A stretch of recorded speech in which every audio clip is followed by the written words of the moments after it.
Assalamualaikum dan selamat kembali ke laman Facebook CVS KL. Nama saya Diana dan sekarang ni saya bersama salah seorang pakar kardiologi kami, Datuk Rosli Ali. Apa khabar Doktor? Bekal baik, Alhamdulillah. Okey Doktor, topik kami pada hari ini ialah penyakit jantung, dan memandangkan topik ni topik hangat lah sebab semua orang tahu sakit jantung ni. And dia juga penyebab kematian nombor 1 di Malaysia. Soalan pun dah ramai orang tanya di Facebook dan di Twitter. Tapi sebelum kita pergi mendalam lagi dengan soalan tu, maybe doktor boleh terangkan apa itu sakit jantung. Right. Jadi di jantung tu ada beberapa jenis penyakit. Tapi yang apa yang kita nak tekankan adalah penyakit jantung koroneri, iaitu saluran darah yang membekalkan darah pada jantung yang terdapat penyumbatan, dan penyumbatan ni boleh menyebabkan gejala seperti serangan jantung yang boleh menyebabkan kematian. Betul yang nak kata dengan tadi, punca kematian yang utama di Malaysia adalah penyakit jantung kardiovaskular, dan majoritinya atau kebanyakannya disebabkan penyakit jantung koroneri. In fact, kalau nak kirakan di Malaysia, 7% daripada orang yang masuk ke hospital di Malaysia ni disebabkan penyakit jantung, tapi 25% daripada kematian disebabkan penyakit jantung koroneri dan kardiovaskular lah sebenarnya. Jadi itu memang satu masalah yang besar. Jadi bila kita katakan penyakit jantung koroneri itu disebabkan pemendapan kolesterol dan bahan-bahan yang lain yang kita panggil atherosclerotic plaque lah dalam bahasa Inggerisnya. Jadi itu memang satu masalah yang besar. Jadi bila kita katakan penyakit jantung koroneri itu disebabkan pemendapan kolesterol dan bahan-bahan yang lain yang kita panggil atherosclerotic plaque lah dalam bahasa Inggerisnya, dan lama-kelamaan dia menyebabkan penyempitan pada saluran darah. Dan yang masalah yang utama yang macam saya katakan, kalaulah penyempitan tu boleh menyebabkan serangan jantung dengan secara tiba-tiba saluran darah itu mungkin tertutup disebabkan darah beku, dan ini menyebabkan serangan jantung, dan bahagian jantung yang rosak yang terlibat tu akan rosak dan tak boleh pulih Dan 20% daripada orang yang terkena serangan jantung meninggal sebelum sampai ke hospital. So angka yang agak besar sekali. Okey, tapi doktor, macam mana seseorang tu boleh elak dapat sakit jantung? Selain daripada hidup sihat, maybe doktor boleh bagi tips lain ke? Yang paling penting yang selalu kita katakan, kita sebenarnya nak tahu siapakah yang berisiko lebih tinggi untuk mendapat serangan jantung. Dia ada ciri-ciri yang menyebabkan seorang tu mempunyai risiko lebih tinggi. Jadi kalau kita kenal atau kenali mereka-mereka yang berisiko tinggi, kita boleh menasihati dari segi penjagaan dan prevention kalau boleh . Jadi ciri-cirinya adalah seseorang tu kalau lebih tua, lebih berumur, risikonya lebih tinggi. Lelaki selalunya risiko lebih tinggi daripada perempuan. Sampai pada tahap di mana perempuan tu dapat menopause, di mana haidnya akan terputus, dan selepas itu risikonya lebih meningkat.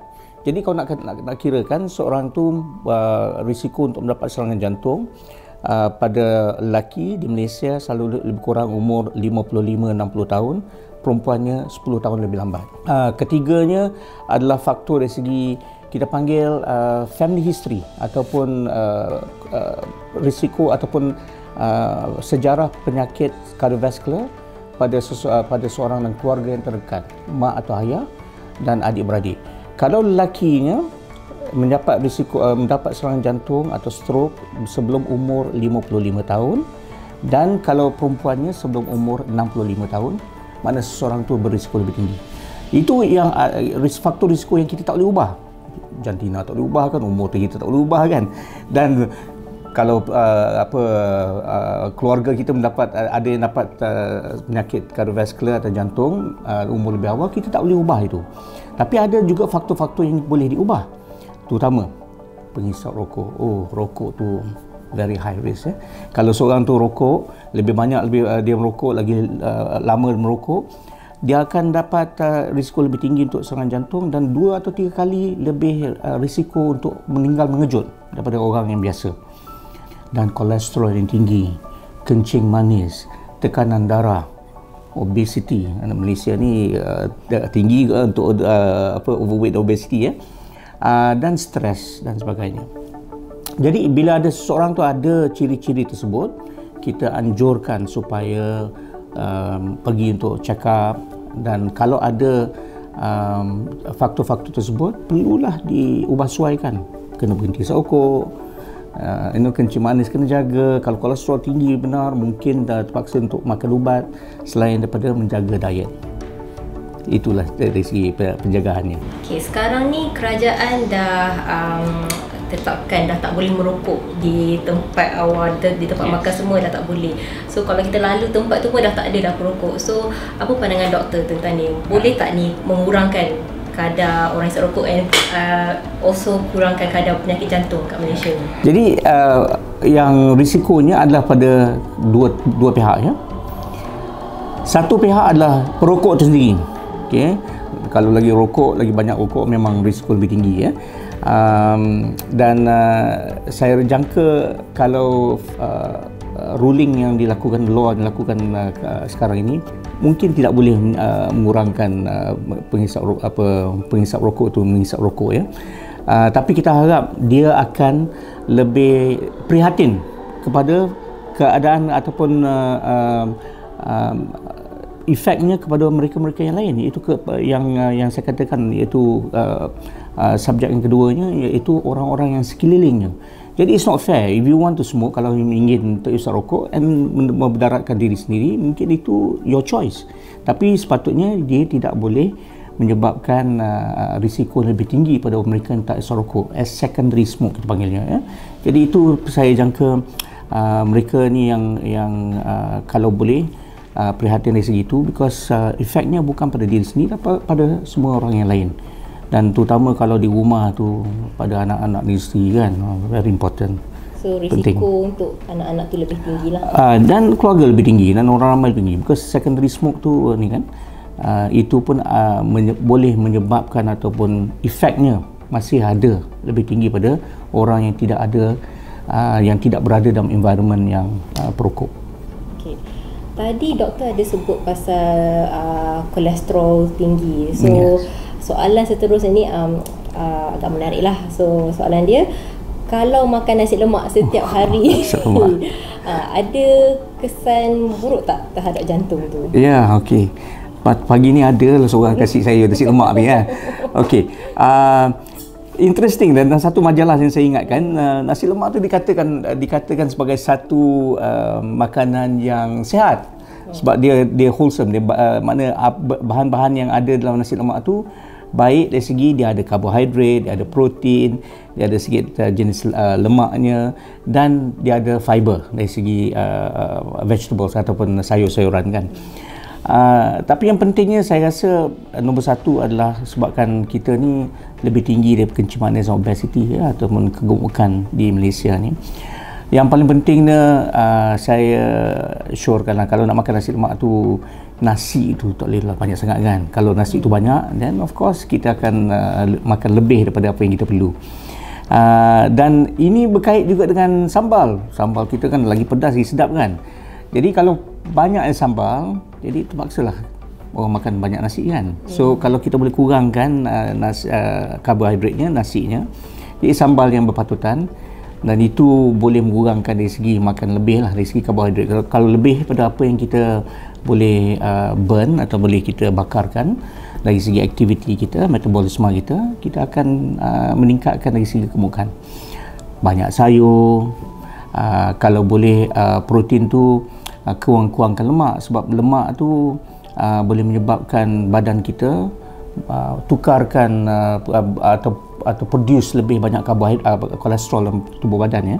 Jadi kalau kita tengok tu, telur tu tak apa, because telur kuning kolesterol, tapi impact kolesterol dalam diet pada tubuh tu kecil ya. Tapi jenis lemaknya, lemak saturated dipanggil, yang tepu. Jadi lemak ni bila kita makan lebih akan menyebabkan badan kita, tubuh kita atau badan kita produce lebih banyak kolesterol. Jadi kalau macam ayam tu lebih baik kalau boleh janganlah di gorengkan kan.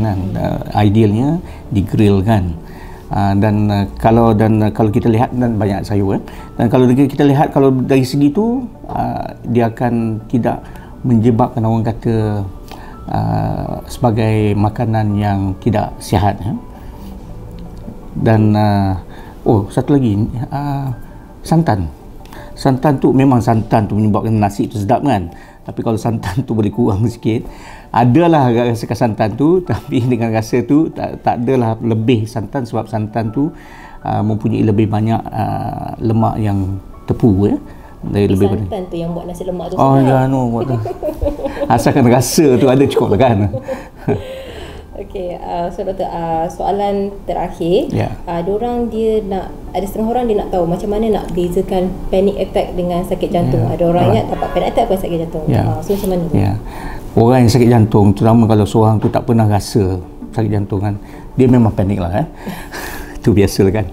Tapi apa yang kita nak kita punya masyarakat mengenali apa tanda-tanda sakit jantung Dia kalau penyempitan tu sedikit saja yang tidak menyebabkan pengaliran terjejas, makna seseorang tu tidak merasa apa-apa Dia bila penyempitan tu agak dah kritikal ataupun lega teruk dan menyebabkan pengaliran darah tu terjejas, makna simptomnya selalu bila kita aktiviti, kita berjalan ke, kita buat kerja ke, dan jantung tu perlu untuk berdenyut lebih kuat disebabkan untuk bekalkan oksigen pada otot-otot kita.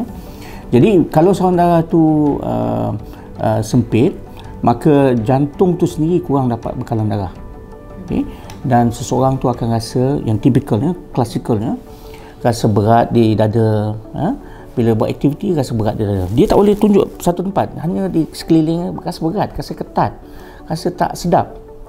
Kadang-kadang ada orang tu rasa susah nafas. Bila dia berhenti, dia rehat, simptomnya akan hilang dalam masa 2 hingga 5 minit. And then tiap-tiap kali dia buat aktiviti macam sama, bukan sama, dia akan datang kembali. Itu tanda-tanda bahawa kemungkinan besar ada masalah pada jantung dan jantung tersumbat. Terutama kalau mereka ada faktor-faktor risiko yang saya beritahu sebelum tu lah.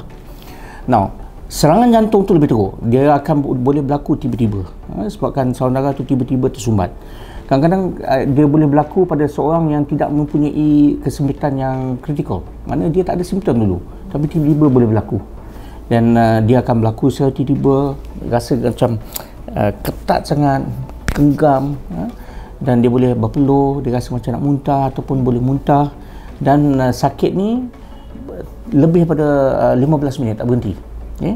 Dan saya syorkan kalau seorang tu mempunyai masalah tersebut, kalau dia ada, terutama kalau dia ada faktor-faktor risiko yang dikatakan tadi, terus pergi ke hospital.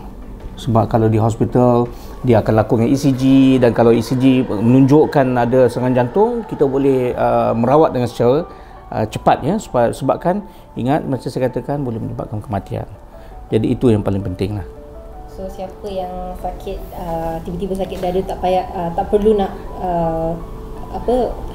takut sangatlah kena ada simptom-simptom yang doktor cakap tadi. Tak perlu dapat tu terus nak pergi emergency department.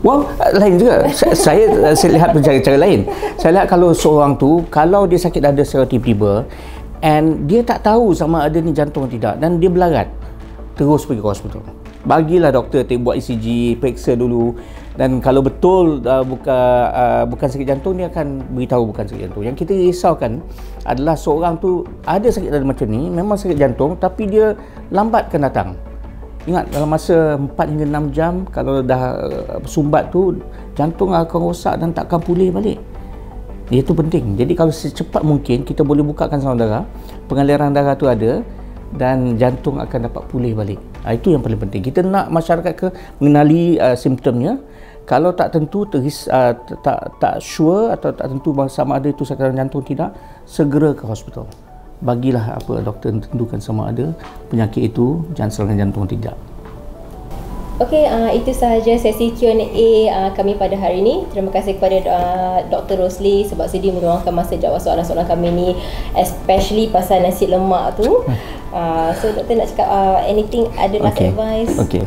Well, terima kasih Liana kerana sudi interview saya, dan saya harapkan kita semua mengingati apa-apa yang pointers yang kita bincangkan tadi. Dan saya mengingatkan pada saudara-saudari di sana, jangan lupa menonton video-video kami di laman Facebook kami. Terima kasih.